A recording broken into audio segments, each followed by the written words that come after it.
Hi friends, అందరూ ఎలా ఉన్నారండి? మీరు బాగుంటే నేను బాగున్నట్టే. వెల్కమ్ బ్యాక్ టు మా ప్రపంచం తెలుగు ఛానల్కి స్వాగతం. ఫ్రెండ్స్, ఇంకా ఎన్నికలు రావడానికి 2 రోజులు ఉంది. ఇంకా ఆ 2 రోజుల్లో మనకి ఏ పార్టీ వేయాలో, ఏ పార్టీ గెలిపించాలో మనసులోనే ఉంచుకోవాలి. అతను ఇది ఆ పార్టీ ఎయ్యు, ఇతను ఈ పార్టీ ఎయ్యు అని వేరే వాళ్ళు చెప్పింది కాకుండా మీ మనసులో, మన మనసులో ఏమనుకుంటుందని అనే దానికి మనం ఆ పార్టీ బట్టి వేయాలి.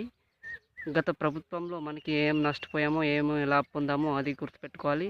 ఇంకా ఈ ప్రభుత్వంలో ఏం నష్టపోయామో, ఏం లాభం పొందామో అది గుర్తించుకోవాలి. ఈ ప్రభుత్వంకి, ఆ ప్రభుత్వంకి ఎన్ని ప్రభుత్వాలు వచ్చిందో దానికి ఏం నష్టపోయామో, ఏం లాభ పొందామో దాన్ని బట్టి మనం ఓటు అనేది వేయాలి. ధనం బట్టి మనం అమ్ముకోకూడదు. ఓటు అనేది చాలా విలువైంది ఫ్రెండ్స్.